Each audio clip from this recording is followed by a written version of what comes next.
بسم اللہ الرحمن الرحیم۔ ناظرین محترم، میں آج آپ دوستوں سے حضرت موسیٰ علیہ السلام کی پیدائش کا واقعہ بیان کروں گا۔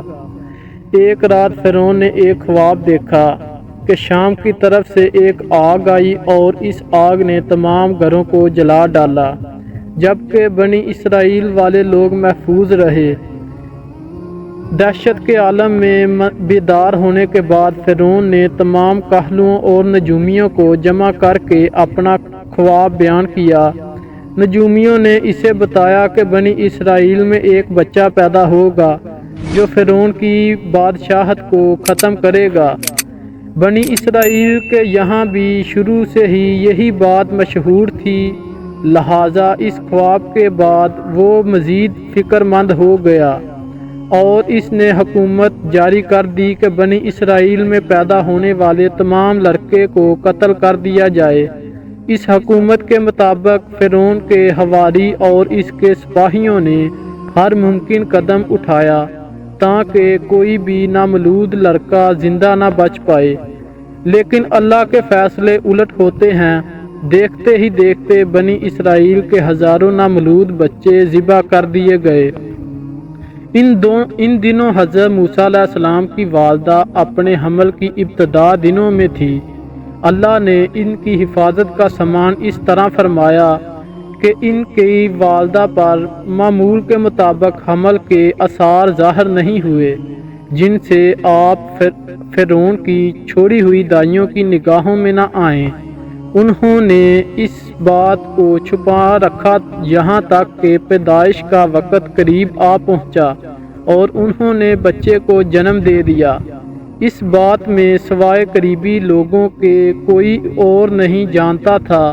نجومیوں نے فرعون کو اطلاع دی کہ بچہ پیدا ہو چکا ہے۔ اس اطلاع نے فرعون کو بدہوش کر دیا۔ اس کے سپاہیوں نے گھر گھر تلاشی شروع کر دی۔ حضرت موسیٰ علیہ السلام کے والدہ سخت پریشان تھی۔ 3 مہینے تک انہوں نے حضرت موسیٰ علیہ السلام کو چھپا کر رکھا، لیکن زیادہ دیر تک بچے کو شاہی جاسوسوں کی نظروں سے چھپانا ممکن نہ تھا۔ پھر بھی وہ اپنی پوری کوشش کرتی رہی، یہاں تک کہ ان کے پاس اللہ کا حکم آ گیا۔ یہ حکم اللہ نے ان کے دل میں ڈال دیا تھا۔ حضرت موسیٰ علیہ السلام کی والدہ کے دل میں خیال آیا کہ تابوت کی طرح ایک صندوق بنایا جائے اور اس بچے کو اس صندوق میں رکھ کر دریائے نیل کے بہاؤ پر چھوڑ دیا جائے۔ حضرت موسیٰ علیہ السلام کی ماں نے اللہ کے حکم کے مطابق بچے کو صندوق میں رکھا اور دریا میں چھوڑ دیا۔ ساتھ ہی موسیٰ علیہ السلام کی بہن سے کہا کہ تم اس کے پیچھے پیچھے چلتی جاؤ۔ لہٰذا وہ دریائے نیل کی موجوں میں چلے اور ان کی بہن کنارے کنارے چلی۔ صندوق بہتا ہوا محل کے تالاب میں جا پہنچا۔ وہ فرعون کی بیوی اور خادمہ لطف اندوز ہو رہی تھی کہ صندوق پر ملکہ کی نظر پڑی۔ اس نے کنیزوں کو حکم دیا کہ صندوق کو تالاب سے نکال لاؤ۔ جب صندوق کھولا گیا تو اس میں ایک حسین اور تندرست بچہ آرام سے لیٹا ہوا تھا۔ ملکہ بہت خوش ہوئی، اس کی آنکھوں میں ممتا اتر آئی۔ شفقت محبت سے بچے کو گود میں لے لیا۔ ملکہ نے سوچا کہ اس بچے کو بیٹا بنا کر پالنا چاہیے۔ ملکہ محل میں کسی نے خدشے ظاہر کیا کہ یہ بچہ بادشاہ کی سلطنت کو ختم کرنے کا سبب بھی بن سکتا ہے۔ فرعون کے دل میں بھی یہ خیال آیا کہ کہیں یہ بچہ بنی اسرائیل کا وہ لڑکا نہ ہو جس کے بارے میں نجومیوں نے پیشن گواہی کی تھی۔ لیکن فرعون کی بیوی نے کہا یہ بھی تو ہو سکتا ہے کہ یہ بیٹا ہماری آنکھوں کی ٹھنڈک، یعنی ہم اس کو اپنا بیٹا بنا لیں۔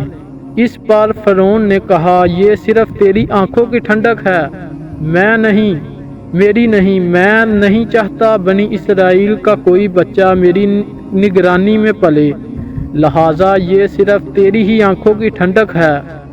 حضرت ابن عباس رضی اللہ تعالیٰ عنہ فرماتے ہیں کہ اگر فرعون یہ بات کہہ دیتا کہ یہ بھی میری آنکھوں کی ٹھنڈک ہے تو اللہ تعالیٰ اس پر شاید رحم کر دیتا۔ ملکہ نے اس بچے کا نام موسیٰ رکھا، جس کے معنی ہے کہ وہ شخص جو پانی سے نکالا گیا ہے۔ بچے کو جب محل میں لے جایا گیا تو اس نے دودھ کے لیے رونا شروع کر دیا۔ بچے کے پاس دودھ پلانے کے لیے کافی زیادہ عورتیں آئیں، لیکن بچے نے کسی عورت کا دودھ نہ پیا۔ جو عورت بھی آپ کو دودھ پلانے کی کوشش کرتی ناکام رہتی۔ ادھر موسیٰ علیہ السلام کی بہن دور کھڑی یہ سب کچھ دیکھ رہی تھی۔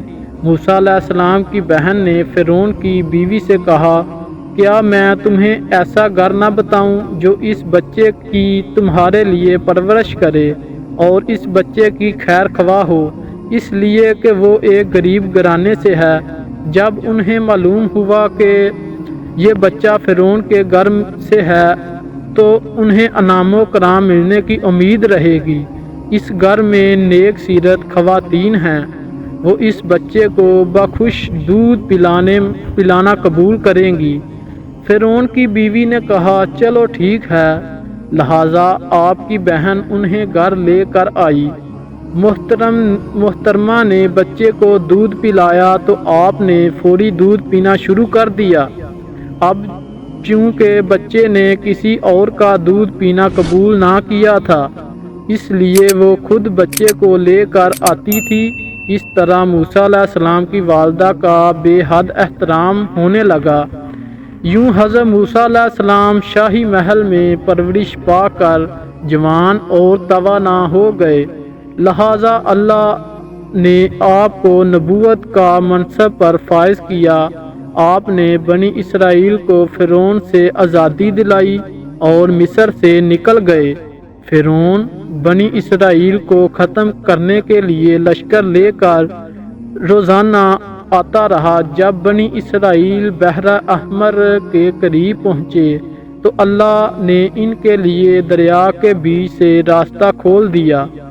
یہ وہی واقعہ تھا جب فرعون کا وہ خواب پورا ہونے والا تھا اور اس کی بادشاہی اور لاؤ لشکر تباہ و برباد ہونے والے تھے۔ بنی اسرائیل نے تو سمندر کے پار چلے گئے، مگر جب فرعون اپنے لشکر سمیت ان کے پیچھے آیا تو سمندر کا یہ راستہ بند ہو گیا اور وہ اپنے لشکر سمیت اس سمندر میں غرق ہو گیا۔